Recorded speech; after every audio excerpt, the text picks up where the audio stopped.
At the center of the grand chamber of the Galactic Council, a colossal holographic projection of the Milky Way galaxy rotated slowly. A pulse of amber light spread outward from a specific sector. As the rotation slowed, the image zoomed in, revealing the familiar blue-green sphere of Earth, its natural satellite, and the scattered stations and colonies extending through the inner system.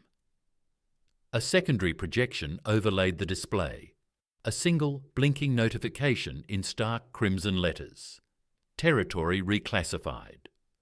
The speaker of the session, a willowy Zari elder with translucent skin and elongated digits, lifted a hand in an almost ceremonial gesture. Esteemed delegates, the matter of Sul has been formally concluded. The humans, an industrious yet disorderly species, have remained unaligned with our council despite ample opportunity. Their expansion lacks foresight, their governance is erratic, and their refusal to partake in structured galactic diplomacy has led to inevitable inefficiencies. The session had already dragged through 4 planetary cycles, much to the irritation of certain factions, before Sul had even been mentioned. The delegates had debated at length on the proposed recalibration of hyperlane taxation, the border disputes of the Vun, and the endless bureaucratic negotiations over mining rights in the Yilan Nebula. A delegate from the Voris Syndicate, a serpentine being coiled atop a floating dais, hissed with mild impatience. "Let us finalize this quickly. My sector has pending trade adjustments that require immediate attention." The Zari speaker barely inclined her head in acknowledgement. "Yes, yes. As I said, this will not take long. The humans are a loose end, one that the Zhir are more than willing to tie off." A floating display shifted, revealing an intricate series of projections detailing humanity's erratic history. Political instability, internal conflicts, cycles of war, and reconstruction. "The evidence is undeniable," a delegate from the Ilar conglomerate declared in a smooth, artificial tone. Their insectoid mandibles barely moved as their voice filtered through an artificial vocalizer. "Humanity lacks the necessary stability for self-governance. Left unchecked, they will collapse under their own inefficiencies." A murmur rippled through the assembly, some in agreement, others in idle curiosity. The speaker continued, voice lilting with the practiced patience of one accustomed to shaping the fates of lesser beings. The decision, of course, was self-evident. The humans require stewardship, not independence. Thus, by unanimous accord, the administrative control of the Sol system has been entrusted to the imperial authority of the Zion. From one of the upper podiums, the Zion High Executor, Zar, allowed himself a slow exhale, his secondary mandibles clicking with quiet amusement. Left to their own devices, they will tear themselves apart before they ever become relevant. We are doing them a favor. Zar allowed himself a subtle nod. His dark, ridged exoskeleton gleamed under the chamber lights, and his secondary mandibles twitched in what could almost be interpreted as amusement. "They should be grateful," he intoned, his voice a deep reverberation of layered vocal cords. The Zion Empire has guided many such species to stability. Now, most of them thrive in an environment of order and prosperity, working diligently in the mines and factories for the growth of the galactic community and this very council. I'm sure they are proud now. Zar continued his speech. "Without our guidance, humans would spiral into their usual self-inflicted chaos. Under our governance, they will have order, security, a place in a grander system than their narrow vision allows."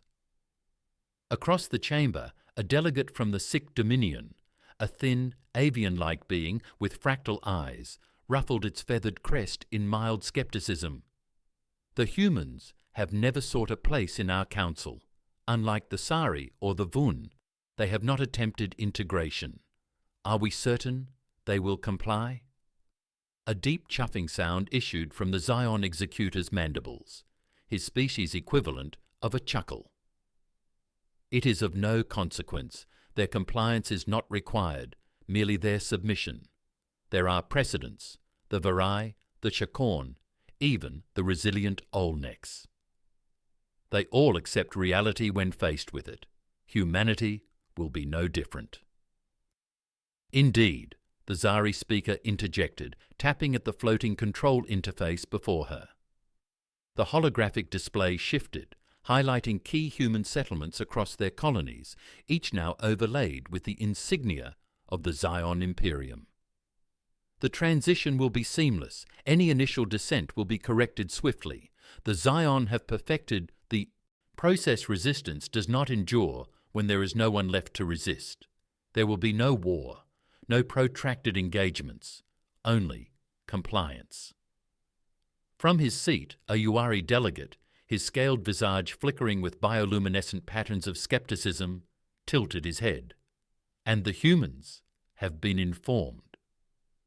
The chamber fell into silence, then a low ripple of laughter. Why would they be? Zar's mandibles clicked in amusement. Does a shepherd seek the permission of his flock before moving them to better pastures? A ripple of amusement spread through the ranks of the Zion delegation. Zar's mandibles spread wide in a facsimile of a grin. It changes nothing, but in any case, I will personally lead the incursion and ensure that everything proceeds smoothly. The chamber erupted in a chorus of murmurs, some of them amused, others indifferent.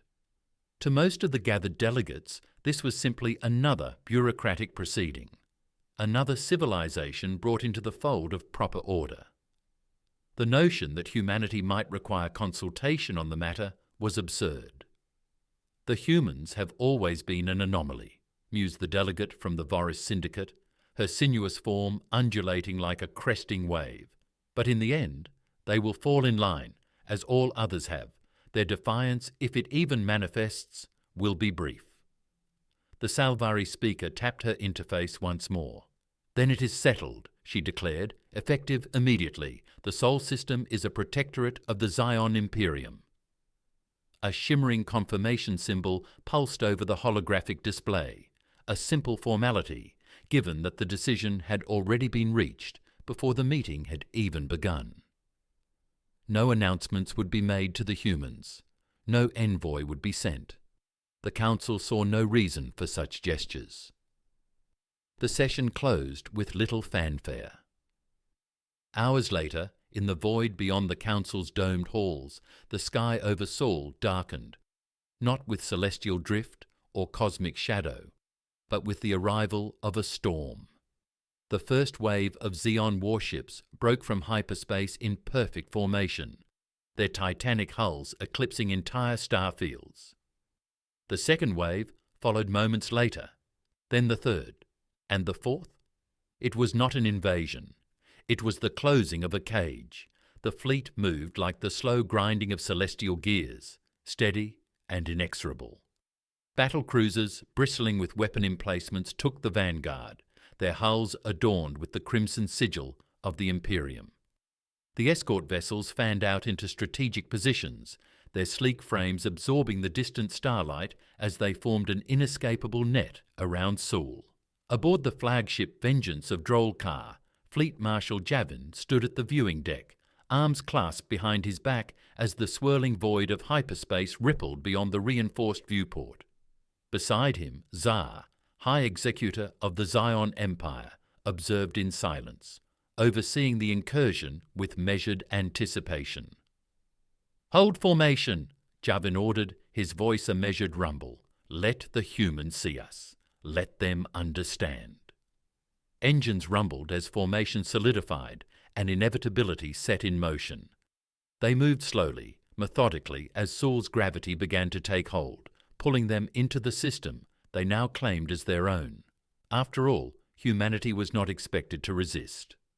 The first alert came from Deep Space Observatory 17, a black site station hidden within the asteroid belt. A low-priority anomaly flag, nothing unusual given the constant interference from Jupiter's magnetosphere.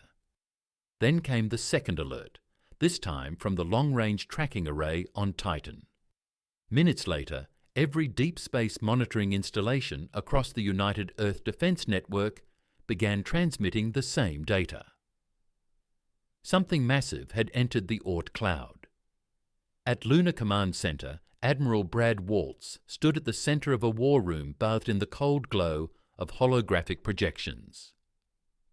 The display before him pulsed with streams of incoming telemetry, painting a picture of an impossibility made real.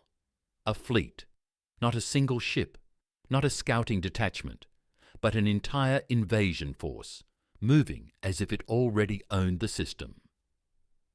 Waltz exhaled, his jaw tightening as he focused on the trajectory arcs forming on the map.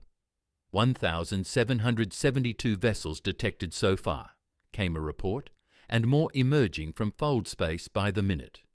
The ships moved with slow, methodical pace, spreading out like fingers enclosing helpless prey. "Admiral," came a voice from the operations pit. Lieutenant Samantha Lee, head of orbital surveillance, confirmed, "Multiple capital-class vessels. Largest fleet signature we've recorded in history. They aren't masking their approach." Waltz didn't turn. His gaze remained locked on the Sol system's strategic overview, watching as the enemy formations grew. "They're announcing themselves," he murmured. "They want us to see them." Across the room, General Frederick Stieglitz, head of UED ground forces, let out a dry chuckle. "Well, that's polite of them." Waltz glanced at him. "I assume you have thoughts, Stieglitz?" His face was lined from years of battle and sleepless nights. He ran a hand through his greying hair. "Yeah," he said. "I think they aren't used to resistance." Waltz nodded. That much was obvious. The Zion fleet wasn't maneuvering for combat. There was no spearhead formation, no evasive maneuvering, no flanking contingencies. This was a procession, an occupation force descending like the setting of the sun, as if nothing could stop it. Waltz turned to the comms officer. "Any word from the Martian Defense Network?" "Red flag issued system-wide," the officer responded. "Colonial defense platforms are live, but they're holding their fire." "And Earth orbital batteries?" "On standby. United European Government Security Council is in an emergency session." Waltz exhaled sharply. "Of course they are. Politicians debating while the wolves circled the perimeter." He had no time for it. Stieglitz crossed his arms. "You want first contact?" Waltz nodded. "Open wideband transmission, directed to the fleet." The comms officer hesitated. "Sir, they aren't answering any previous hails."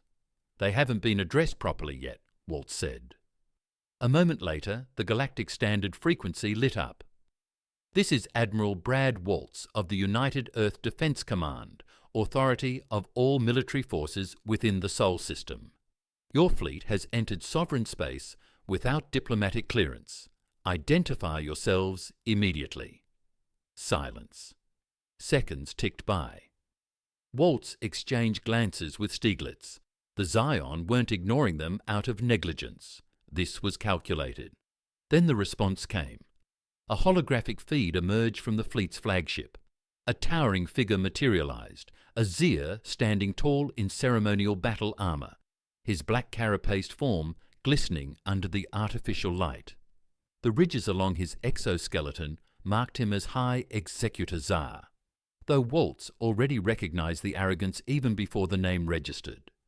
The alien's mandibles twitched in what could almost be amusement. "Ah," Zar began, his tone thick with amusement. "I was beginning to wonder if the primitives had lost their tongues." Behind Waltz, Stieglitz's brow twitched. No one in the room moved.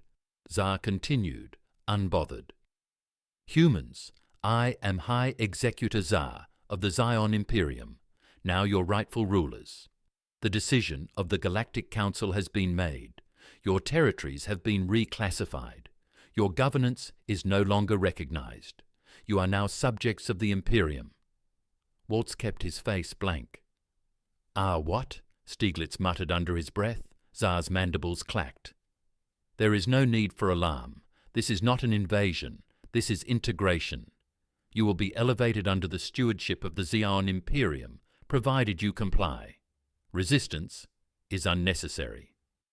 Waltz folded his hands behind his back. Forgive me, High Executor. I must have missed the part where we agreed to any of this. Xar tilted his head. Your agreement is not required. This decision was made at the highest levels of governance. You should be honoured. Waltz's mouth twitched. Ah, yes, how thoughtful of the Council to distribute our home like a bargaining chip. And tell me, High Executor, were we supposed to receive a formal invitation to our own subjugation? Or were you simply going to start marching your troops through our cities and expect us to kneel? Xar's mandibles flared slightly. If he was offended, he masked it behind condescension. You are emotional, predictable. Waltz smiled, a cold, thin line. No, High Executor, I am polite, and you are about to find out what happens when we stop being polite. Xar exhaled through his nostrils in something resembling a sigh. You are wasting time. This is not a negotiation. Your world has been annexed by decree of the Council. Waltz glanced at Stieglitz. Stieglitz rolled his shoulders and leaned forward. Well, thank you for stopping by. Unfortunately, we're going to have to decline. Xar's mandibles paused mid-twitch. Excuse me? Stieglitz raised an eyebrow. I said no. Waltz's voice followed, smooth and final. Earth and its colonies reject the authority of the Xeon Imperium. I suggest you turn your fleet around and depart our system. He paused. And despite the politeness, this is not a request. Silence. Xar let out a low, amused hum. Ah, so the apes bark. He leaned slightly forward, his mandibles curling. Then let me offer you a lesson in reality. Behind him, the Xeon fleet began to shift. The battle cruisers repositioned, their formations tightening. Fighter wings deployed from hangar bays, spreading into strategic patterns.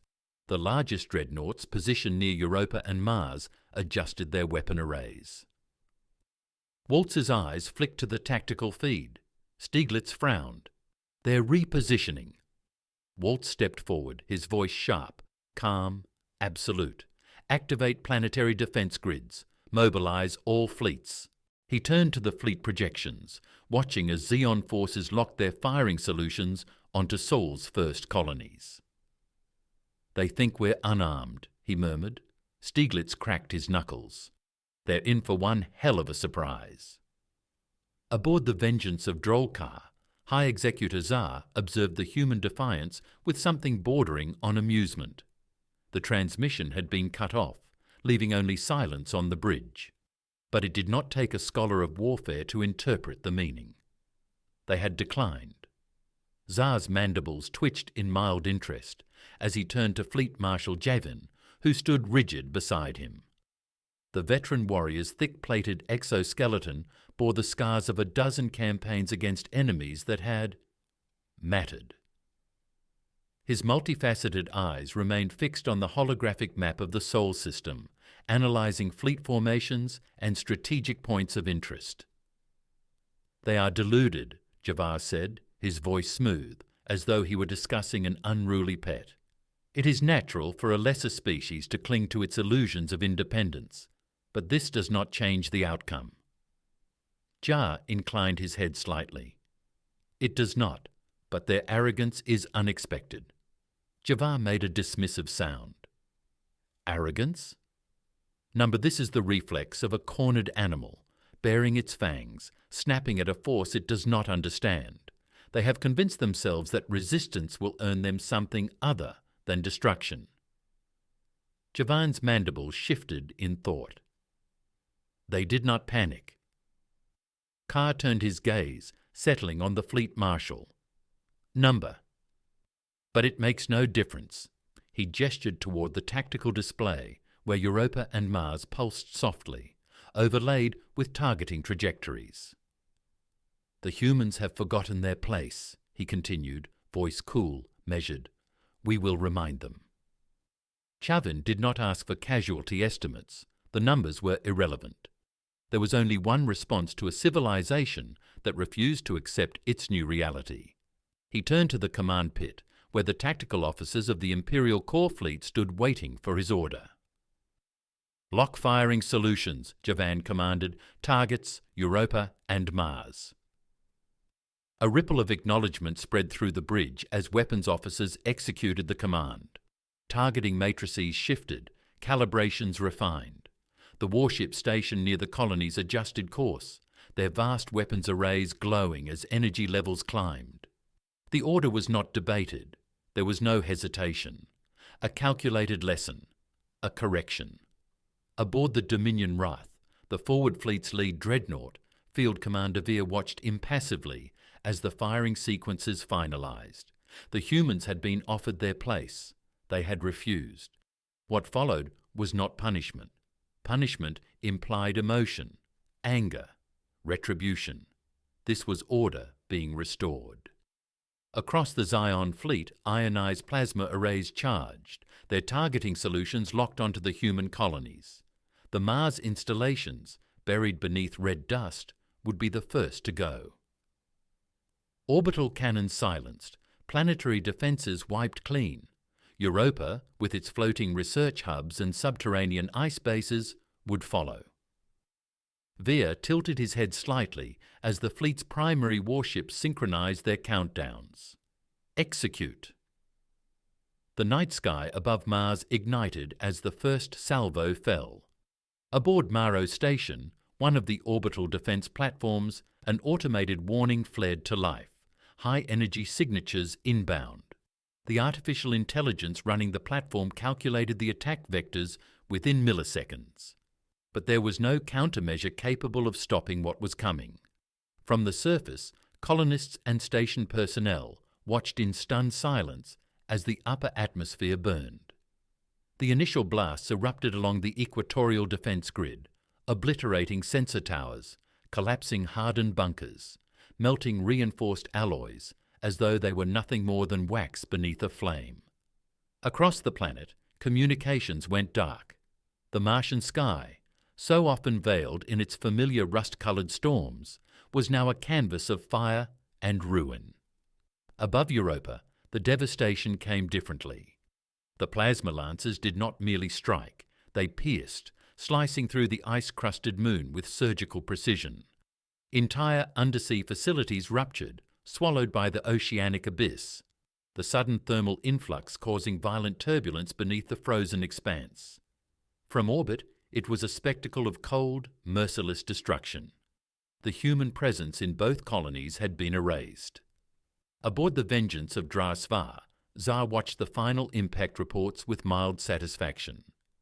The tactical display reflected the new reality. Europa and Mars, once human strongholds, were now nothing more than blackened ruins. Chavin let the silence settle before he turned to face the High Executor. There will be no further defiance. Zar nodded slowly. They will not be so foolish again. He stepped closer to the central display, observing the human fleet still lingering in Sol's inner system. Their orbital platforms had not engaged. Their fleets had not moved. They had wit. And now they would understand. "Transmit a final declaration to the humans," Zar said, his tone one of quiet finality. "Inform them that their world now belongs to the Imperium." Javin gave the order. A signal pulsed outward from the Zion flagship, a single transmission, broadcast across all known frequencies. "This is the will of the Imperium.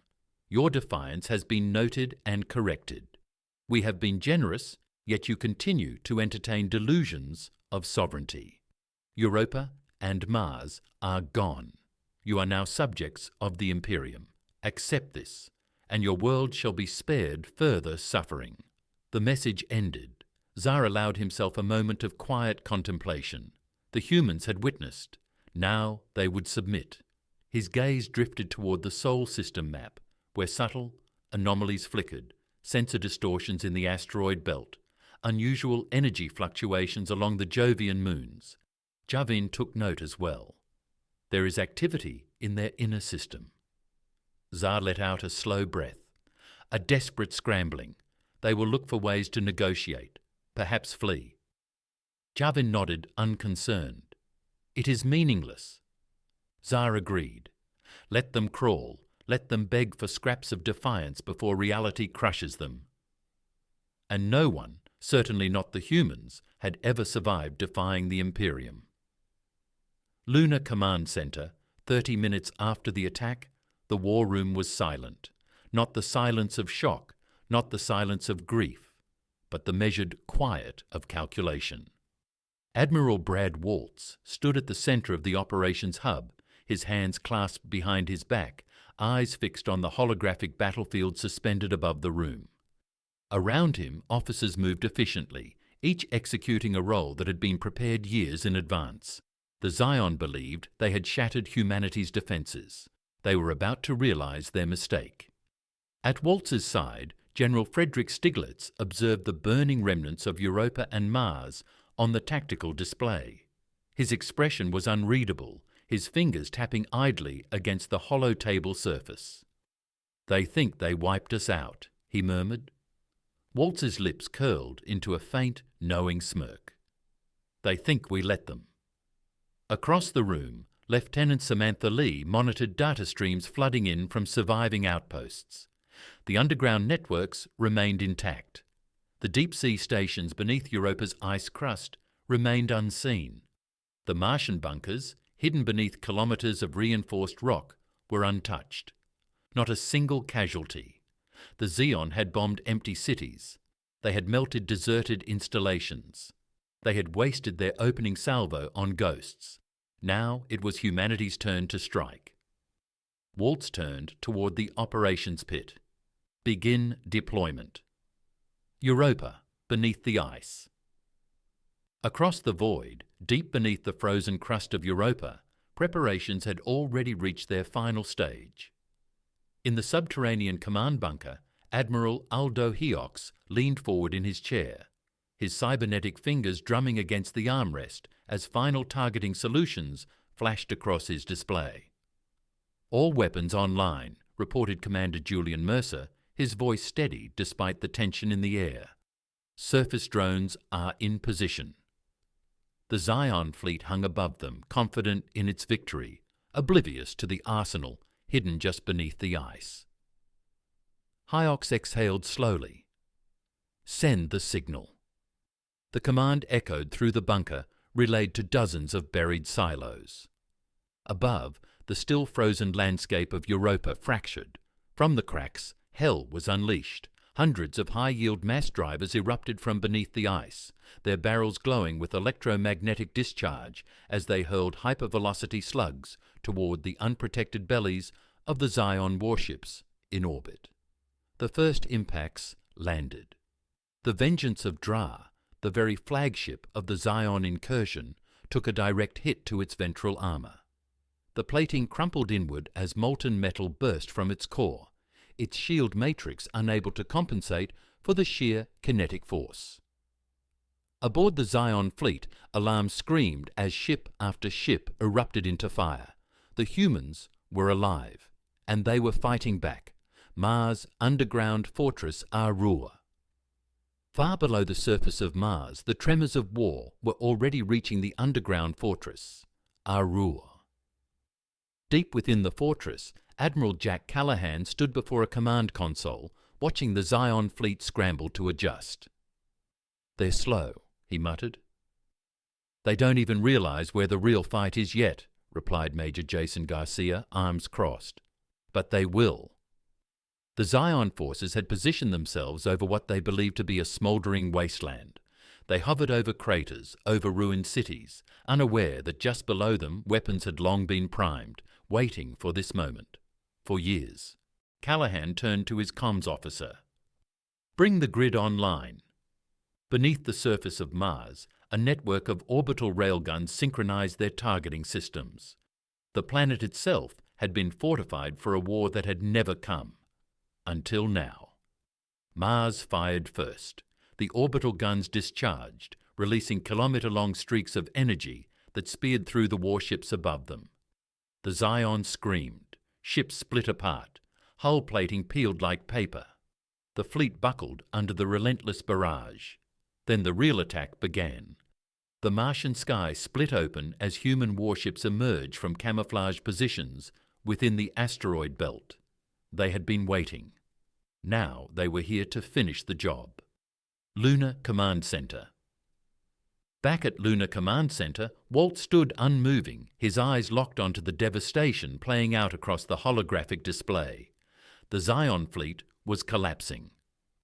Damage assessment? Stiglitz asked. Lee's fingers flew over her console. 42% casualties among Zion capital ships. Frigates are retreating to defensive formations. They're losing cohesion. Waltz nodded. Good. Stiglitz cracked his knuckles. Let's end this. Waltz turned to his comms officer. Open a channel, he ordered. Seconds later, a transmission pierced the void, directed at the remaining Zion fleet. This is Admiral Brad Waltz of the United Earth Defense. His voice was calm, absolute. I hope you had your fun, High Executor, but playtime is over. Aboard the crippled vengeance of Drolkar, Tsar reeled. His mandibles twitched, his secondary eyes flickering between data feeds. That should not have been possible. They were ghosts. They were dead. And yet his fleet was burning. You destroyed nothing, Waltz continued. Our people are alive. Our worlds are untouched. And your forces? His voice turned cold as the void. They are dying. We do not ask for surrender. We do not offer peace. We are telling you, leave. Now. Silence. Then Tsar's mandibles clicked once in irritation. Arrogant, he hissed. You believe this changes anything? Waltz smirked. Oh, I know it does. His gaze flicked to the tactical feed. The Zion fleet was breaking apart, their survivors retreating toward their outer system vessels. We do not want your war, Waltz continued. But if you bring it to us again, his voice turned into iron, you will lose everything. The channel cut. The Zion forces began their retreat, pulling back to regroup. The battle was not over, but the tide had shifted. Waltz turned to Stiglitz. Get me fleet reports. I want defensive positions recalibrated. They'll be back. Stiglitz rolled his shoulders. Yeah, he cracked a grin. And we'll be waiting. The Zion homeworld, Imperial War Chamber. The Imperial War Chamber was bathed in dim crimson light, the glow of tactical projections flickering across the towering figures of the Zern High Command. The chamber, a vast circular construct of obsidian alloy, was silent, except for the faint hum of data feeds streaming in from the Say invasion fleet. At the head of the room, Overlord Xerez, supreme authority of the Zion Imperium, stood motionless. His mandibles twitched as he read the impossible reports scrolling across the holo displays. The humans had survived. They had counterattacked. They had butchered the First Fleet. Xerez's 4 eyes narrowed, his secondary mandibles clicking against his carapace in slow, controlled agitation. This was not possible.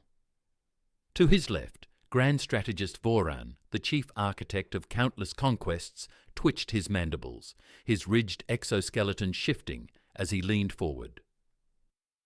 Confirm those numbers, he ordered, his voice a low growl. The tactical overseer at the center of the room swallowed before responding. The data is verified, strategist. The human forces have engaged with overwhelming precision. 48% of our fleet destroyed. A silence fell. Not a single Zern spoke. Finally, the Overlord broke the quiet. Connect me to High Executor Tsar. A flicker of light pulsed in the center of the chamber, and a holographic feed snapped into existence, revealing the battered and darkened bridge of the vengeance of Drolkar. Smoke hung in the air. Emergency sirens pulsed in low, guttural warnings. Tsar himself stood rigid, a deep gash along his mandibles leaking dark eor. His second eyes twitched as he recognized the transmission origin. Overlord Xerez leaned forward, his towering frame casting a shadow over the projection. Explain to me, he said, his voice like grinding stone. "How a species deemed irrelevant by the Council just tore apart my fleet." Zar's mandibles flexed in irritation, but there was no arrogance in his posture now. "The humans resisted," he said, voice tight with unexpected force. A faint chittering murmur rippled through the chamber, but no one dared interrupt. "Unexpected," Xerus repeated, his tone slow, dangerous. Zar straightened, regaining a sliver of his usual demeanour. "We had no intelligence suggesting that the humans possess this level of military infrastructure. The Council's assessment was—" "The Council's assessment?" Varan interrupted, his voice sharp. "Are you telling us that you allowed a lesser species to dismantle nearly half of your invasion force because you relied on the Council's assessment?" Zar's mandibles twitched again, his primary claws flexing involuntarily. "I did not anticipate—" "No, you did not," Xerus cut in, his voice dark and final. His mandibles curled inward, the Zern equivalent of barely contained fury. Zar lowered his head slightly, awaiting judgment. But Xerus did not continue berating him. His focus had already shifted elsewhere. He turned toward the war strategist stationed along the perimeter of the chamber. "This cannot go unanswered," the Overlord declared, his voice reverberating through the chamber. "The Imperium's authority has been challenged, its dominance questioned. The Xion do not suffer defiance." Voran's mandibles spread in approval. "Then we eradicate them." Xerus nodded once. "Deploy the 2nd and 3rd Imperial fleets." The command rippled outward, officers snapping to immediate action. Within seconds, the Imperial Armada was being mobilized, a force dwarfing the original invasion fleet, designed not for pacification, but for extermination. Xerus turned back to Zar. "You will hold your position. Reinforcements will arrive within minutes." Zar's mandibles clacked together in satisfaction. "It will be done, Overlord." The transmission cut. Xerus turned his gaze to Voran. "Ensure that there will be nothing left of the humans when this is—" "We had no intelligence suggesting that the humans possess this level of military infrastructure. The Council's assessment was—" "The Council's assessment?" Voran interrupted, his voice sharp. "Are you telling us that you allowed a lesser species to dismantle nearly half of your invasion force because you relied on the Council's assessment?" Zar's mandibles twitched again, his primary claws flexing involuntarily. "I did not anticipate—" "No, you did not," Xerus cut in, his voice dark and final. His mandibles curled inward, the Zern equivalent of barely contained fury. Zar lowered his head slightly, awaiting judgment, but Xerus did not continue berating him. His focus had already shifted elsewhere. He turned toward the war strategist stationed along the perimeter of the chamber. "This cannot go unanswered," the Overlord declared, his voice reverberating through the chamber. "The Imperium's authority has been challenged, its dominance questioned. The Xion do not suffer defiance." Voran's mandibles spread in approval. "Then we eradicate them." Xerus nodded once. "Deploy the 2nd and 3rd Imperial fleets." The command rippled outward, officers snapping to immediate action. Within seconds, the Imperial Armada was being mobilized, a force dwarfing the original invasion fleet, designed not for pacification, but for extermination. Xerus turned back to Zar. "You will hold your position. Reinforcements will arrive within minutes." Zar's mandibles clacked together in satisfaction. "It will be done, Overlord." The transmission cut. Xerus turned his gaze to Voran. "Ensure that there will be nothing left of the humans when this is—" Mars Defense Grid, Upper Orbit. The Zern dreadnoughts advanced in tight formation, their hull plating bristling with weapon batteries, energy cannons and plasma disruptors. They had learned from the first assault, closing their ranks, refining their approach. It wasn't enough. From the surface of Mars, hidden launch silos roared to life. Orbital strike cannons, previously thought disabled, discharged kinetic payloads at relativistic speeds. The first volley shattered an entire flank of enemy frigates before they could adjust. The Zion staggered, but the humans had more waiting. From the asteroid belt, a second fleet of warships emerged from the shadows, their hulls painted black to blend with the void.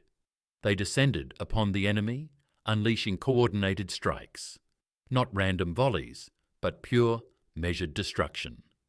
For the first time, the Zerg hesitated. It was not just the ferocity of the counterattack. The humans were not defending. They were executing a strategy.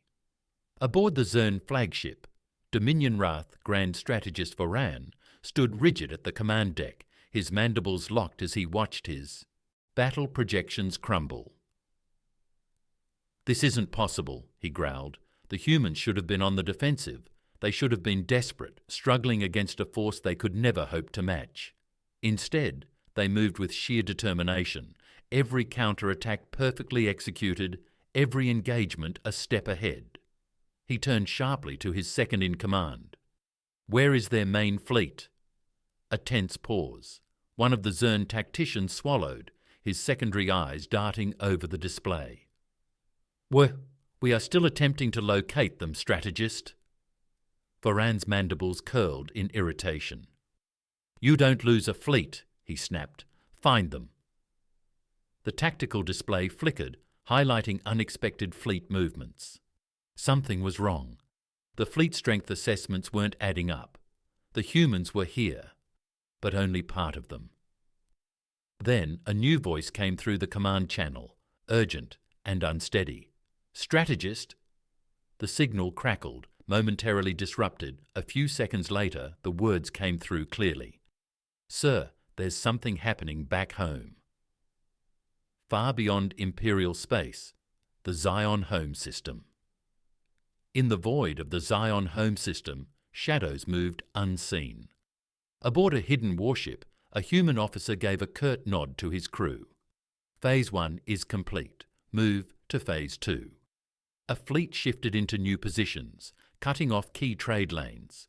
Another detachment activated, locking onto primary supply depots. The Zion, for all their military dominance, had never prepared for this. For the first time in their history, the war had come to them. Across the Imperium, confusion unravelled into panic. The incoming transmissions multiplied.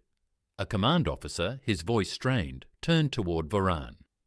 "Sir, we are detecting power fluctuations at multiple key locations in the Imperium." Voran's eyes narrowed. "Explain." The officer's hands trembled slightly as he accessed new data streams. Unknown fleet movements, disruptions to hyperspace lanes, partial loss of communications from 2 military installations in the core systems. Voran's mandibles clenched. "Are we under attack?" A pause. The officer's throat clicked dryly as he scrolled through increasingly fragmented reports. "Strategist, we are losing contact with multiple command hubs. Supply stations are going dark. Trade lanes are collapsing." Voran felt an unfamiliar tightness settle in his core. Something was happening. Something beyond his calculations. Lunar Command Center Waltz watched the tactical display, his face betraying nothing. The battle in Saul was ongoing, but it wasn't the real war. A voice crackled through the secure comms channel. "Admiral, Phase 2 is underway." Waltz exhaled, allowing a small nod. "Maintain position," he said. "Do not let them pass." A new fleet emerged, tightening the noose around the Zion remnant still attempting to regroup.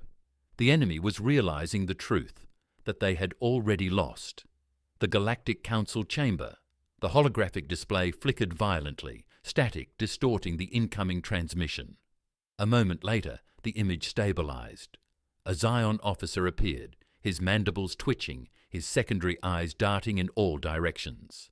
The red emergency lighting behind him pulsed in erratic intervals, casting jagged shadows along the walls of what should have been an impenetrable command station. "This is Fortress Stralkar," the officer's voice came through, strained, disjointed, his breathing laboured. "We are under complete siege. I repeat, human forces have encircled the system. They are cutting us off from all external support. Silence fell over the Galactic Council chamber, a cold, unfamiliar silence. Seated in his elevated position, Chairman Vath of the Zari Commonwealth felt a slight tremor in his elongated fingers. The holo display shifted, showing real-time data streaming in from the Imperium's core systems. Blockades, supply lines severed, trade routes collapsing.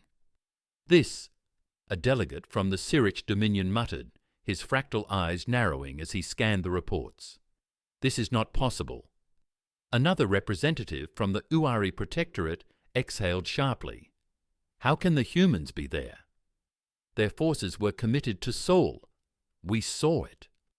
The Voris Syndicate envoy, his serpentine form coiling tighter on his floating dais, hissed in irritation.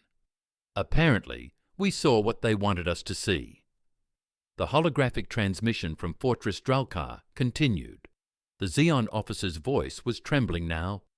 We require immediate reinforcement. The humans... He hesitated, looking at something off-screen, mandibles twitching erratically. They are not engaging us directly. They are waiting. They've blocked every hyperspace corridor, every fallback point. Nothing is coming in or out. The feed glitched, a burst of static. Then... They are taking their time. The transmission cut. Silence. Vath's skin pulsed faintly, his inner luminescence shifting to a shade of deep concern. Vath's skin pulsed faintly, his inner luminescence shifting to a shade of deep concern. For the first time, the Council understood. Humanity had not merely survived, they had engineered this moment. And now the Imperium, one of the Council's oldest, most formidable powers, was dangling over the abyss. Imperial Fortress, Command War Room Overlord. Xeras stood motionless. The war shifts. His secondary eyes fixed on the holographic war map.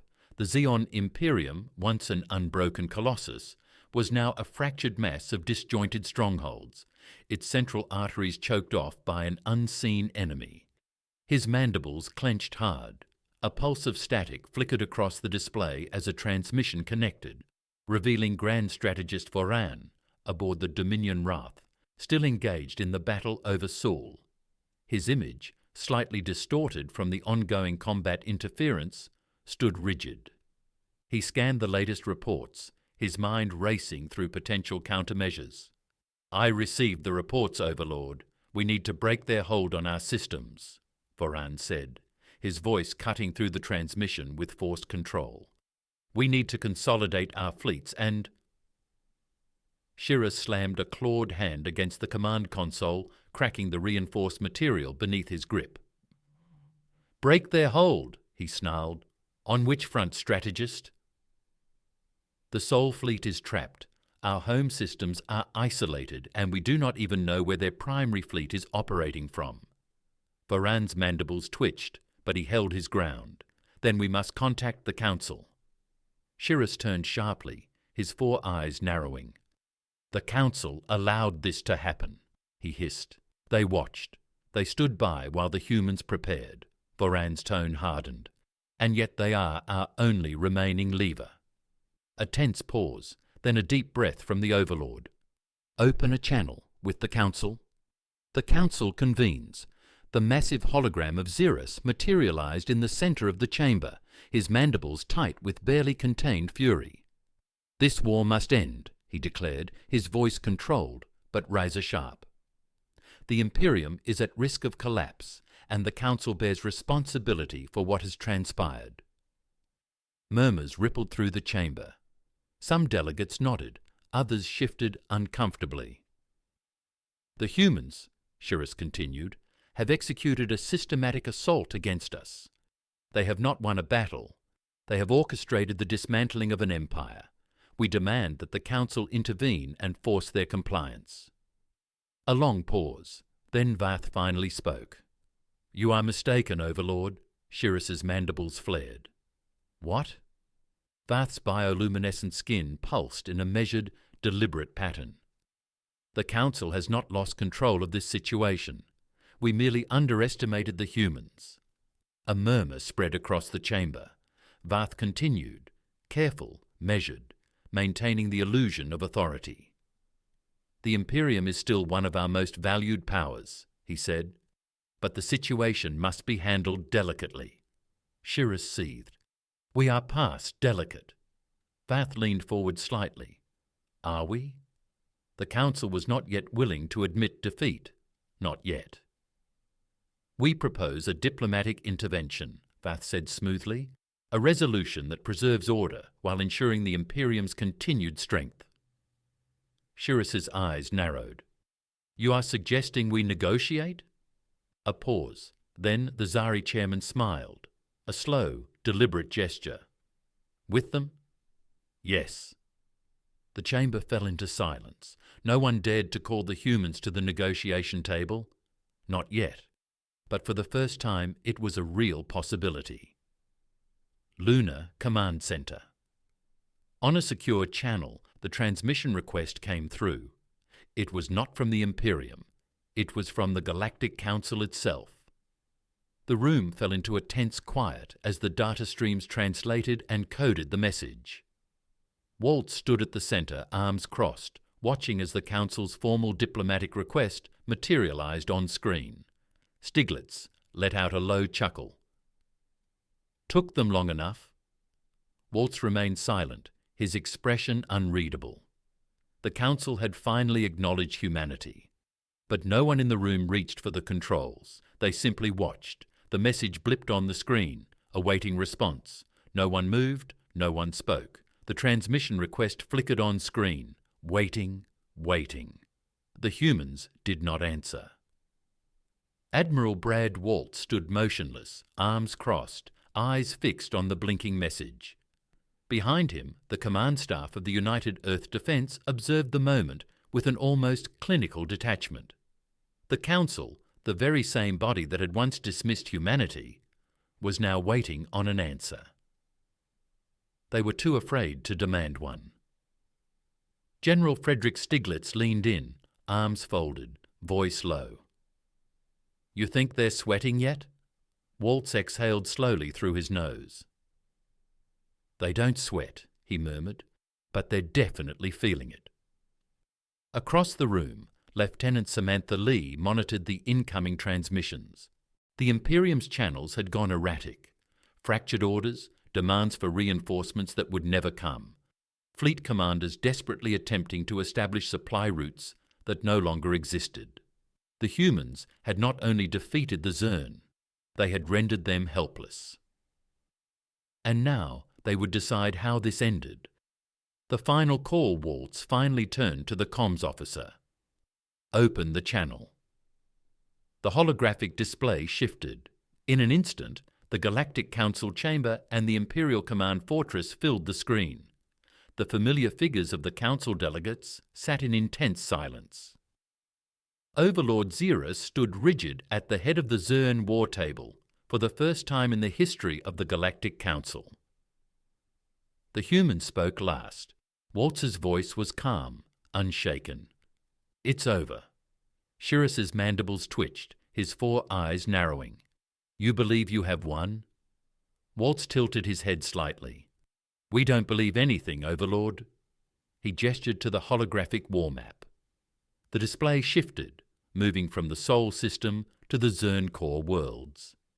The Council watched as blockade routes appeared. Every Zern supply chain was marked, with red indicators intercepted, disabled or obliterated. The Imperium was severed from itself. Waltz took a step forward, his voice even unwavering. Your home system is completely surrounded. Your fleets in Sol are trapped. Your reinforcements? They are already too late. And every ship you've sent here? They are not coming back. Shaz's mandibles tightened, but he said nothing. Waltz let the weight of his words settle before continuing. The United Earth Defense has no interest in extermination. We have no interest in conquest, but we do not forgive. He let his eyes sweep across the Council delegates, ensuring his message landed with everyone in the room. You came into our system expecting submission. You received annihilation. The council delegates shifted uncomfortably. The tone of the meeting had changed. This was not the plea of a weaker power, nor a negotiation between equals.